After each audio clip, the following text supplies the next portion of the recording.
Era uma noite sem lua quando Pedro dirigia pela estrada deserta, voltando de uma longa viagem. Os faróis do carro cortavam a escuridão, iluminando o caminho sinuoso que levava a uma encruzilhada famosa por suas histórias macabras. Enquanto se aproximava do cruzamento, uma sensação de frio subiu pela espinha, como se algo estivesse errado. De repente, à beira da estrada, ele viu uma figura sombria, parada e imóvel. A figura parecia um homem, mas sua presença era etérea, quase translúcida. Com o coração acelerado, Pedro reduziu a velocidade e tentou observar melhor.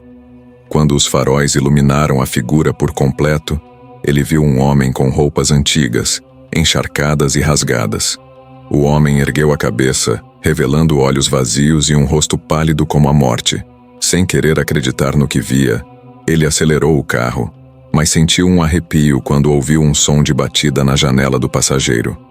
Virando-se lentamente, ele viu a mesma figura sentada no banco ao lado, olhando fixamente para ele. Com uma voz gelada e distante, o caroneiro fantasma murmurou: "Você está indo na direção errada. Nunca deveria ter vindo aqui." Aquelas palavras gelaram o sangue em suas veias. A mão tremia ao volante enquanto tentava manter o controle do carro. A figura sombria ao seu lado continuava a encará-lo com olhos vazios e frios, criando uma sensação de pavor crescente. "Quem é você?" Pedro conseguiu perguntar, sua voz quase falhando. O caroneiro fantasma não respondeu de imediato. Em vez disso, virou a cabeça lentamente, olhando para a estrada à frente. "Há coisas nesta encruzilhada que ninguém deveria ver. Você precisa sair daqui antes que seja tarde." O carro começou a tremer levemente, como se estivesse passando por um trecho irregular da estrada. Mas ele sabia que a estrada era lisa e bem pavimentada. A escuridão ao redor parecia se fechar ainda mais, quase como se as sombras estivessem se movendo e conspirando para sufocá-lo. Tentando afastar o medo, Pedro acelerou, determinado a deixar aquele lugar amaldiçoado para trás. Mas a figura sombria simplesmente desapareceu, deixando uma sensação de vazio e um frio penetrante no ar. À medida que avançava, uma névoa espessa começou a se formar, engolindo a estrada e reduzindo a visibilidade a quase nada. Pedro podia sentir os olhos invisíveis observando, e o som de sussurros parecia vir de todas as direções, como se as próprias sombras estivessem conspirando contra ele. De repente, o carro morreu.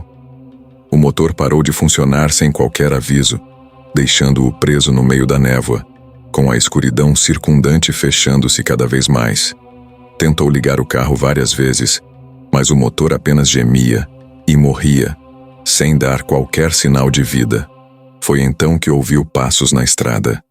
Passos lentos, arrastados, que ecoavam na neblina. Aterrorizado, ele trancou as portas e olhou ao redor freneticamente, tentando ver de onde vinham os sons.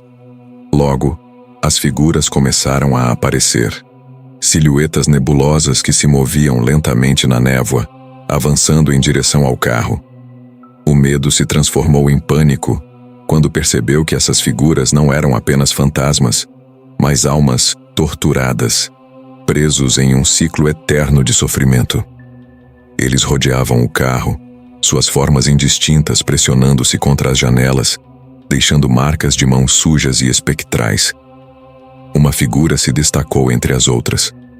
O mesmo homem com roupas antigas e olhos vazios estava agora do lado de fora, sua expressão ainda mais assombrada. "Você precisa fazer uma escolha", ele disse, a voz reverberando de maneira sobrenatural.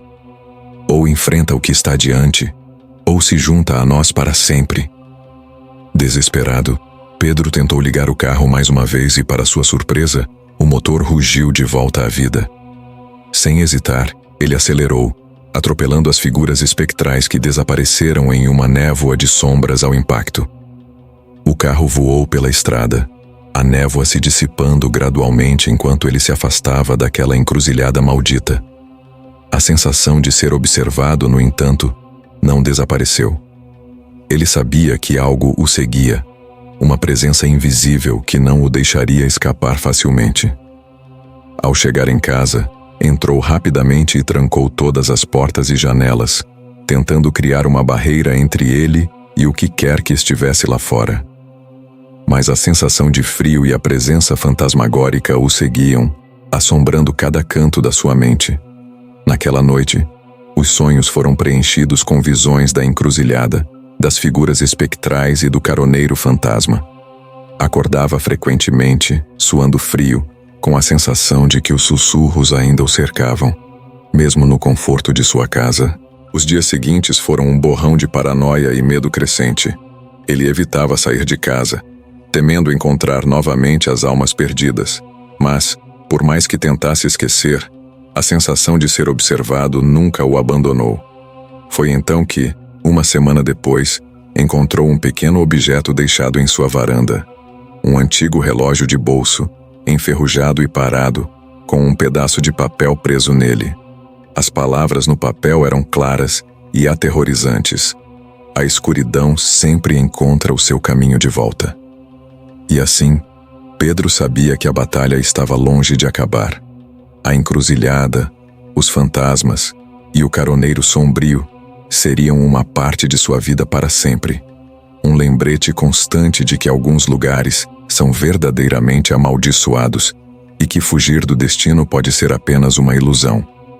Com o passar do tempo, ele aprendeu a conviver com o terror, sempre olhando por cima do ombro, esperando o dia em que seria arrastado de volta para aquele lugar de pesadelos. A encruzilhada nunca o deixou, e ele sabia que um dia teria que voltar e enfrentar o destino que o aguardava na escuridão perpétua da noite sem lua.